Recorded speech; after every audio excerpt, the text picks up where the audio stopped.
Hi, everybody. It's me, Bobby Gaucher. And after a long year, I'm still here with... John Dutton. I beg to differ. You know, how we redefine words. I don't think this was a long year, because we only started in June. So our year in review is actually a half a year in review, which is the end of our first season, so...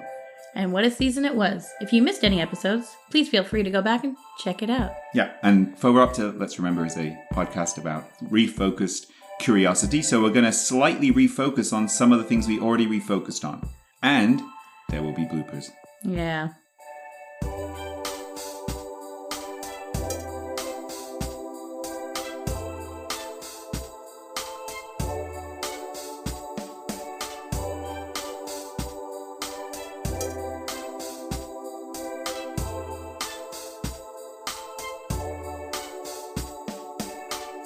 So before we get going with the year in review, I wanted to give a huge shout out to Ben Gaucher for doing the Christmas mix. Oh yeah, it's so cool. Of the music, which is so cool that we've been inspired, all of us, to get him to do a new version of the music for the next season. It was actually his suggestion. Yeah. Ben, I wouldn't say is an avid listener of the podcast, similar to your kids. We haven't hit the young demographic yet, but we're going to try and get there with Ben's cool mixes. Right. Okay. That's what I got to tell the kids. Yeah. Cool mix. This is going to be a cool mix. It's a cool track. Yeah. I'm going to drop that dope beat. Right. They'll be able to vibe to that. All right. So let's kick her off right away. All right, then. With vibe and cringe, because we've done cringy things, and vibe has become part of your personality. Yeah. I mean, this was the year when I really learned about vibing. I have tried to incorporate it into my daily regime. But have you tried to incorporate it, or do you just feel the vibe now? Okay, I just often realize, I become aware that I'm feeling a vibe. That's amazing. Do you have any examples? No. I mean, off the top of my head, honestly, no. And this whole thing is off the top of our heads. Yeah. So, I mean, I'm feeling a year-end vibe right now. Yeah, I'm also feeling a year-end vibe. It's time to turn a page, of a calendar. I'm excited for 2023. I am too, because it's like my number year thing. Like, oh, yeah. I'm born on the 23rd, so this is it. Good for you. This is the best year ever for me coming up. 2003 was a long time ago for me. Yeah, except maybe you'll still be alive in 3003. No, wait, 2103. Both of those, no. Hey, you never know. 3003. They've got the technology. That would be really sick. Yeah. So for every season, we've decided to do a timeline episode. We could do a future timeline. They're all future timelines, aren't they? Oh, no, it's true. Yeah, they're all past timelines. Yeah, right. No, it's true. The one we did was a past timeline that would have created a different future. But alternate futures. Right. However, there is a chance, because we're getting so close with technology, that we could do a future timeline. Let's see what we can do. So anyway, that's something to look forward to in season 2 of Fauxropter. Is we've made the decision that we're going to have an episode called Timeline every season, and we'll see what happens. Yeah, we'll see which timeline we choose. If you have any suggestions, feel free to write in. Yeah, we love getting suggestions. And the timeline where Yoko Ono threw herself in front of the bullet that killed John Lennon, I still love. I made a joke about it. I was sitting around last week and I bumped into a different comedian that I know. And he made a John Lennon joke. So I made a Yoko joke and he followed it up by and I laughed so hard and I thought no one else in the world would get that joke if I made it. Mm-hmm. So I think we really touched a lot of people. Yeah, I think so. Just like Yoko does. Mm. Yes. So the point of this episode is to look back over the year. And, do we have anything to add to some of these words and phrases that we looked at, right? Mm-hmm. I know that some of them, we've been through it, and it's like, no, we don't have anything new to say about, for example, dying. No, dying's not changed. No. Has it really? Same kind of thing. Other words like just, it's still just. Yeah, we justified it. Yeah. That was just in general, too. It was very fun to podcast. Yeah. And we got better at it. Yes, we did, because at the end of this episode, you're going to hear some bloopers. Ugh. And let's just say there were more bloopers at the beginning of the season than towards the end. Although, bloopers are bloopers. They can happen anytime. But we consistently were incapable of starting the show. We were consistently. Yeah, one of us was. Together. So who has a better intro, in your opinion? I don't know. I mean, we have different styles. We do have different styles. It's a very dynamic process. It's live and dynamic when we're recording it. We really like to riff. Yeah, it's podcast riffing, baby. I do my best to surprise you with how I'm going to start it every week. To be honest, it's a surprise to myself as well. There you go. Yeah, I mean, so looking back at some of these words, I know that one thing we wanted to talk about was cancel. And it's not because we didn't give it due coverage at the time. It's because things have moved on since then, in the sense that a certain Elon Musk... I don't know him. Hi, Elon. Well, he's probably listening. So yeah, they're always listening. I know. Bought Twitter, sort of, I think, by accident or on a dare or something. I think he tried to get out of it, but couldn't. He definitely got drunk and was like, I'll buy Twitter. Yeah, I'm going to love it. You guys are going to love me. Yeah. So anyway, he bought Twitter. And the idea of cancelling people was then brought to the fore because he has this... He says that he has this sort of absolutist free speech philosophy, except... He continued to cancel people. Except, there was a couple of things. I mean, he realized that it couldn't be absolute, so he quickly had to say, no racism and death threats. But then, yes, he cancelled a bunch of people just because they were doing free speech. But the whole part of cancelling that we discussed is canceling's more of like a movement, like people take it upon themselves and band together. For one man to do it is insane. Well, also, so this is what we were talking about too, and this is still, to me, it's still true, is you can't cancel somebody from a private company. You can just ban them, because I think we had the example of a pub, right? You can ban a customer who's being rowdy or whatever. They just can go to another pub. They're not banned from drinking alcohol, right? Or anything like that. So it's the same thing, right? It's not actual censorship for Elon Musk to ban somebody, but it wasn't censorship before for the previous owner of Twitter to ban Donald Trump. Exactly. And for him to just go and say, this journalist, out. Yes. It's ridiculous and insane. It was also extremely, best, inconsistent. Yeah. Because they were just reporting on publicly available information about where his jet flies. And if he doesn't like it, okay. But you can't have your eggs and your chickens. No, you can't have your cake and eat it. That's right, too. So we'll have to do... next season, we'll have to do weird idioms. Did you never get a second chance to make a first impression count as an idiom or cliche? It is. Because I guess we got to know if we should keep doing those. I feel like we should. Because have your cake and eat it's a good one. Yeah, it is. You're right. Yeah. I use it in my daily life. It could be also an epithet, maybe. I don't know. It's not like I know what every word means. Is it? It's just a common phrase, isn't it? A saying. It's kind of a saying, right? Oh, all right. You never get a second chance to make a first impression. Luckily on Fauxropter we did, because at the beginning, we recorded like really badly and stuff, and it didn't sound great, and now it sounds much better. Which is very exciting and fun. Yeah. It's been a lovely learning curve. I've had a nasty cough for the last little while, and we could do a montage of me coughing that would last about 10 minutes. All these like cough outtakes as well. That just send the recording, what do you call that? The waveform off the charts completely. Through the roof. Yeah. Moving right along. No, getting back to cancel. Oh. Okay, so the other part of cancel that I think has evolved a little bit. Mm-hmm. I know you haven't seen it, but how's the binge watching going? How's the binge watching going? Mm-hmm. I don't feel like I've binge watched. I heard a rumor. Yeah. I keep my ear to the ground. Right. I heard a rumor that you watched 4 episodes of TV of one television series on one day. I think I did, and that is a lot of episodes for me, but I do not think it's a binge. I watched... I don't even think they were back to back. Like, surely true binge watching... I think it was like 2 and a big gap and then 2. True binge watching, surely, is you're just sitting there in your own filth for like 15 hours, no? I watched White Lotus in 2 days. There you go. I was not sitting in my own filth. I got up and showered, and I ate. Did you? That's about it, though. Snacks, by any chance? Of course, always snacks. Right. Snacks, was my favorite episode to record, I think. Yes. And you've listened to it like 20 times as Pretty well. much, right? yeah. I've listened to every episode now, just ad nauseum. Mm-hmm. If I could never hear my voice again, I'd be fine with it.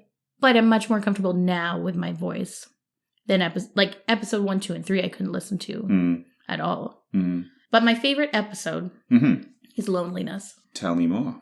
I just think we crushed it. Did we? Yeah, it was such a well-rounded episode, and part of the fun of not knowing what we're going to talk about is once we get about halfway through a word and it looks like, oh, we might be over, there's always something. Yeah, I'm just remembering that now. Like the loneliness thing wasn't just about, oh, it's really sad that there were lonely people. No, we got really deep into it. It was like, this is how terrorism happens and domestic violence. And autocratic states. Yeah. And the fascism. But it ended up being a very uplifting and pleasant episode by the end. Yeah. We solved all of those things. We did. We've solved a couple things. No more reparations, fascism. Solved. Yeah. Truth and reconciliation in Canada. Yeah. We've worked on that. And I believe there was something you wanted to add to that subject about truth and reconciliation. The only thing, because after recording the episode, especially like the week or two after, or when it comes out, it's on my mind. And I want to go, I hope other people do this, but I want to go talk to people about it immediately. So I was at our local pub and I ran into a retired police officer who's now working with the RCMP, going to reserves to properly train police officers on how to deal with domestic violence, sexual assault, and missing and murdered women on reserves. Mm-hmm. And we had an extensive talk about it, and he sat there. He's a much older man than me, but he sat there saying it was very pleasant that I knew what I was talking about. Mm-hmm. And I sat there being so happy that he was willing to go out and see it, I guess. Mm-hmm. I think it's very easy to be comfortable in your shame. Mm-hmm. And I think it was a big thing for him to go out and help.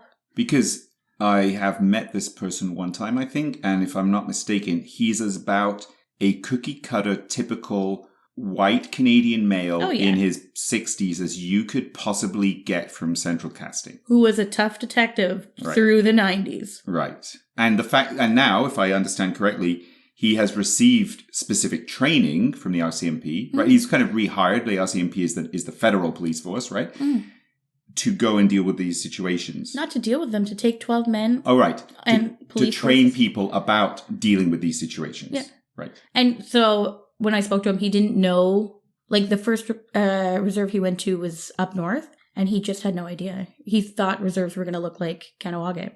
Mm-hmm. So he got there, and the culture shock for him in our own country, he was deeply ashamed of it. But the conversation that we ended up having for most of the time was there's no room to live in that shame. There's only room to grow from that shame and then to help. Mm-hmm. And just for listeners who do not listen in Montreal, Kanawagé is a reserve very near Montreal. Mm-hmm. Up north means like it's a 13-hour drive miles away, right? Yeah. So the difference with that is instead of being able to come off of the reserve and do your grocery shopping where we would, they have one store. It's being flown in. So the price of milk is, instead of a $2 liter of milk, you're looking at a $10 liter of milk. Mm-hmm. And there's only so many jobs in town, and there's only so much money coming in, and you're extremely isolated. There's one gas station. Mm-hmm. Just very different. Mm-hmm. So yeah, no, that is extremely interesting that's... I mean, I guess it's part of reparations somehow, right? To at least the skills that non-Indigenous people have that might be able to help, at least sharing those skills is something positive. Exactly. Well, I think sharing communities is so important. Mm-hmm. Part of like any reparations, part of the repairing is interacting and communicating. So you can't do it if you keep people hidden. Mm-hmm. Out of sight, out of mind.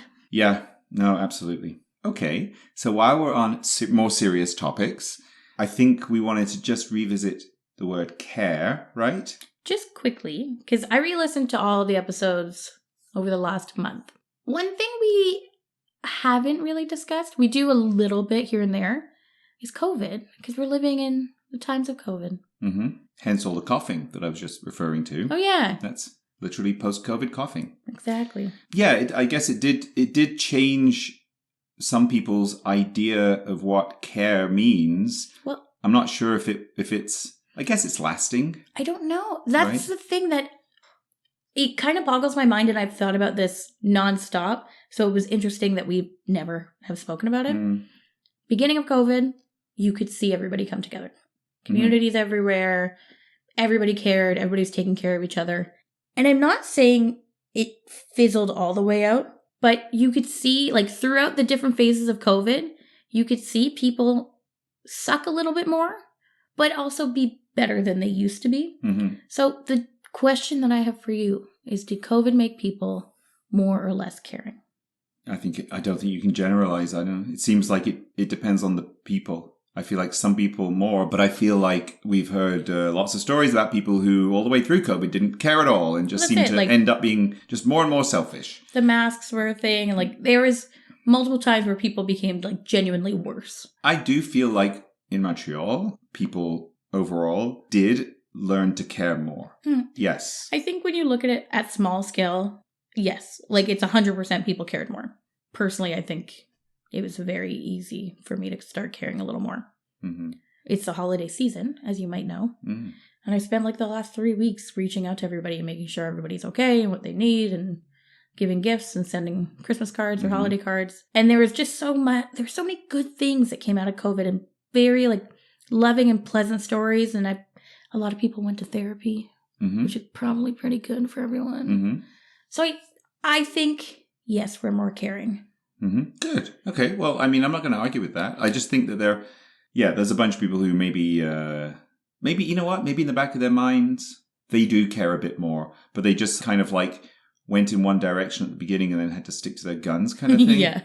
Like they would not ever wear a mask because of something. And I mean, a lot of this is just stories we hear in the media from other like, places, right? It might be, I don't think there's quote unquote a lot of people. I think there's a handful of people, very similar to like we've spoken about QAnon when we did Loneliness, the Proud Boys when we did Gentlemen. These aren't giant groups of people. No. These are small groups of people that we hear about in mass quantities. Either small and noisy people or small and able to get a lot of publicity people. Exactly. And I guess the media does have some responsibility there, because I feel like there's often a lot of, overrepresentation of those groups, right? It's tough though, eh? Like when I was on vacation in Europe recently, I went to 2 different museums exhibitions on the Holocaust.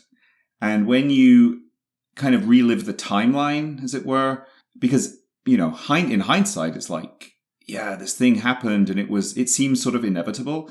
But when you actually go through step by step, early 30s through to passing all these laws, it's the passing of the laws and things gradually changing. It's like basically turning up the heat in the pan that you're cooking in, right? And for a lot of people who couldn't get out, right? So sometimes these things that start off small end up being big. So it's a really tough one, that, right? Like so in a way you should raise a red flag when there's some sort of group that is somehow threatening people's freedom. Yeah, like when they're taking away or your abortion health in a country. Yeah, right. Or when they're killing people in a different country for supporting women. Yeah. Or when you have, let's say, a massive sporting event for the entire world where a lot of people died due to, slavery. Yeah, and I mean, one of the things that massive sporting event brought to light was it's so easy to do what they call whataboutery, right? Because the president of FIFA literally did that. He showed up one day doing this weird speech where he was like, well, what about all these people who die crossing the Mediterranean?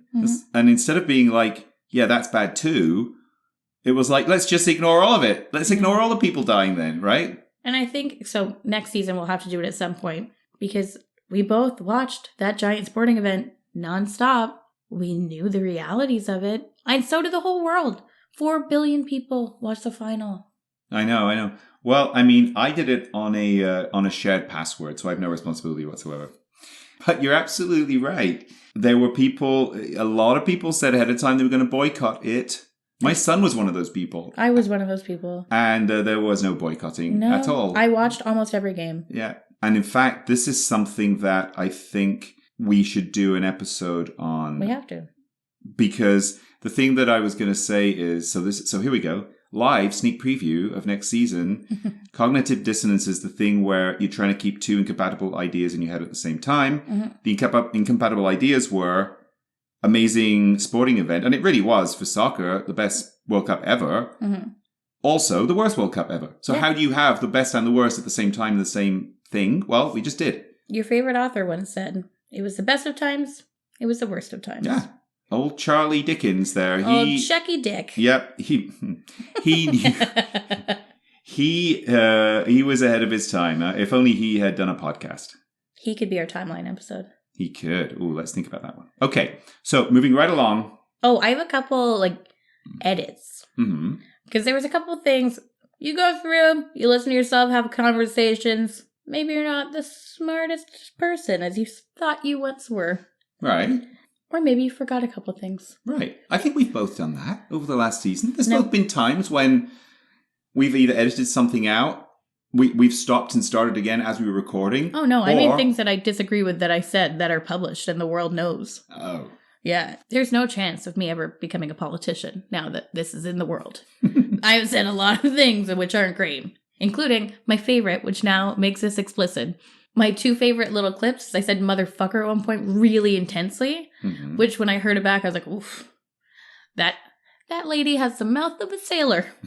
And the other one was, that shit fucks, which I stand behind to this day. Was that the snacks episode? Yeah. Yeah, of course.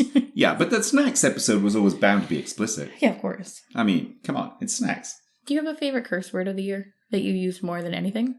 Of the year? Yeah. While we're at it. Well, no, I don't think I do. Do I? I don't know. Do you have a... Okay. Yeah, I have one. Okay, go on then. Bitch ass. Okay. That was mine. I loved it. Yeah. I don't swear much, I don't think. I don't know. Oh. I do fairly often say good grief. And I get laughed at just like that. It's like doing a podcast with Charlie Brown. I think... It makes me Peppermint Patty. Right. It just sort of comes out, So, I mean... So there you go. Yeah. That's all I got for that one. My quick edits. During the nod episode, I think I said women don't nod. But then I pay attention to myself because I've talked about nodding. So I nod, as I would say to all my homies. I don't nod, I would never nod to you. But when I walk in, Wait, am I not a homie? I wouldn't say you're my homie, no. Okay, all right. Would you say I'm your homie? No. Well, that's it. So homies would call each other homies. I don't really know what a homie is, but it's fine. We can do that episode. Yeah, Quick, let's do it quickly right now. What's a homie? Okay, a homie's a bro.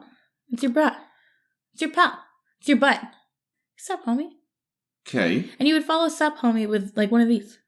You're going to do it. There's sup, homie? Physical thing. Oh my God, those things that my kids try to teach. Yeah. Right. There was a weird hand thing. That goes into a props. Oof. Or as my nephew would say, bonks. Right. So yeah, that's it's someone that I would say that shit fucks to.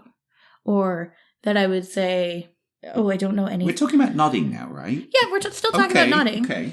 But yeah, it's just someone that I'm very colloquial with. It's just a bro. It's one of my boys, which is another thing that I have to correct.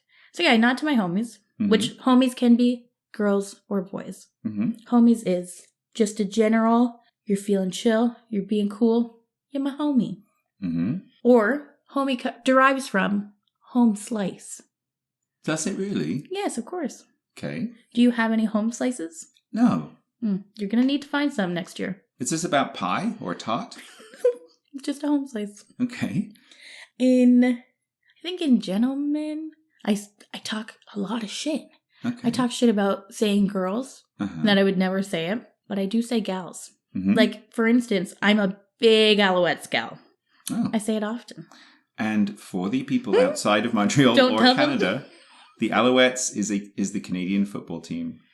The Canadian football team? From Montreal. Oh, okay. The Montreal Alouettes. But yeah, I also have boys. Right. Similar to homies. I'd be like, hey, sup, boys? Right.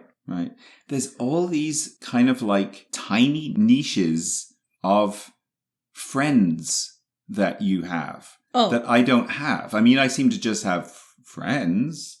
And then I guess some people who are slightly less friends, but like colleagues. You definitely have colleagues. Yeah, but colleagues, obviously colleagues, there's a word for that, which is colleagues. But like, some of my what would colleagues... you say, like office bros? No, some of my colleagues are my homies. Or my bros. Like, some of my warehouse boys, they're my boys. I realized I just said homies for the first time ever. It was natural, too. You really did it. Like, people you vibe with, probably your homies. Oh, I haven't got as far as vibing with other people. I've just been... doesn't sound great, but vibing by myself. Vibing by myself. Yeah, just like Billy Idol, I've been vibing by myself. And just like Bruce Springsteen, I've been vibing in the dark. What else? So anyway, I'm fascinated by all these little tiny niches of friendship. Yeah, and you know what? I never give credit to this group. It's young men. Young men who hang out with each other all the time, which I would argue is happening more and more often because young women don't love hanging out with young men. So some see them as immature. So they end up hanging out together a little bit more. They're also online gaming all the time. So you have to find a way to say, hey, pal. Hey, pal. Yeah, hey, buddy. I mean, you're right. So you just said pal, and it did occur to me that there were obviously there's words from, olden times. Yesteryear? Yeah, like pal that might have seemed a bit nichey, like homie and stuff like that. Mm-hmm. So maybe it's just the new words for that stuff. And buddy. Hey, bud. Yeah, hey, bud. How's it going? Yeah. But hey, bud can go a different way, too. Hey, bud. Yeah, I know. But like also, right, true. But that you can do that with a lot of things. But like fellas. Hey, with the fellas. Hey. Me and my fellas. Yeah. We're hanging around. It's John's Jersey voice. That's the only time I'll ever do that. So another good example would be, me and my boys, we're going down to Fenway. We're gonna watch a game. Uh-huh. It's just different areas. Yeah, it's true. Okay, so look, I feel like we've covered most of the year in review, which was the goal of this particular episode. Do you agree? I agree. Okay. I have a quick question. Mm-hmm. I love it turns out I love a final question. Good. I do this often. Oh, yeah. Just when you think it's over. I give you a good 1-2 punch. Final couple of questions. Yeah. So my question for you this week. Yes. Oh, it's a two-parter. Here you go, see? I know. I knew it. What's the best part of podcasting for you? Oh, the best part of podcasting, I think it's hearing feedback from people that I don't know. I know. It's super fun. That's it. That's literally it. It's like, this person listened to this episode, it kept them engaged, and they had some thoughts that then they wanted to share, which is fantastic. That's kind of the whole point to me. All thanks to listeners like you. Yes, exactly. So thank you. Yeah, mostly. Listener. Because John and I do this like once a week. It's happening now, if not more, that we're hearing from different people. And now it's kind of across the world. There's last week it was somebody from the States. It was Uncle Kurt who reached out to say that he had, in my mom's Christmas card, it says, I'm listening to Bobby's podcast right now. And then shout out Uncle Kurt. Uncle Kurt. Oh, I don't know. Yeah. But isn't that great? Yeah. Is he a homie? Uncle Kurt is not a homie. Oh, okay. Yeah. Uncle Kurt is a distinguished man. Oh. Who I would not nod at, and I would not call my homie. Take it all back. Sorry, Uncle Kurt. But I know, you have friends overseas who are listening. Yeah, no, absolutely. No, it's fantastic. It really is. And then, so to wrap all this up, though, as a special treat, we're going back to the days of the DVD here. These are the bloopers, because we don't get it right all the time. Yeah, we're regular people too who bloop. Yeah, that's what I was going for. So we've compiled a little compilation. Oh, there you go. Yeah. We've compiled a compilation. Hitting batting 1,000 over here. Of some of the verbal missteps that happened during the recording of Fauxropter over season 1. Thanks so much for joining us every week, and we'll see you next year. We'll see you next year for season 2, and who knows what that will bring. I'm Bobby Gaucher, and today we're doing... a podcast. Hi, everybody, and welcome to episode 2 of Fauxropter, the podcast that we call Fauxropter. Hi, everybody, and welcome to episode 2 of...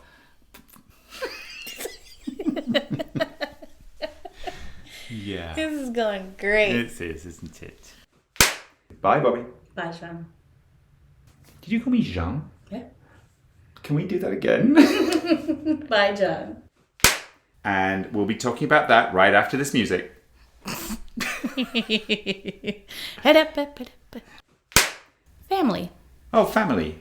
Mm-hmm. As in Sly and the Family Stone, we are family. Right. Isn't that Sister Sledge? Yeah. The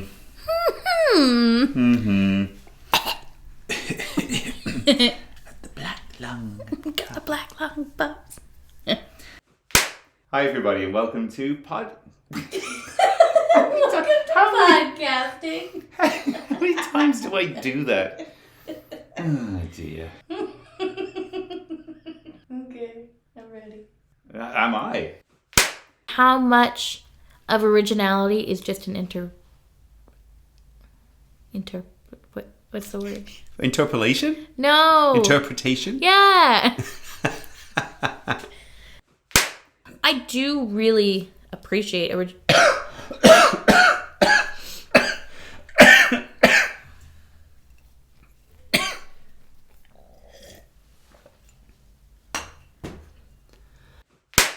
So yeah, it turns out shameless and shameful aren't the same thing. We're doing shaming. You believe everything you hear Everything I hear. on the internet and on TV. All right, here we are again. This is the sound check. So Bobby, hey, this is the sound check. Hi, how are you? I'm all right. That's good. Why don't you tell me a little bit about something? I think when we start doing sound checks now, you should come with an actual question for me. Where the heck are the snacks? Okay. We've exploded.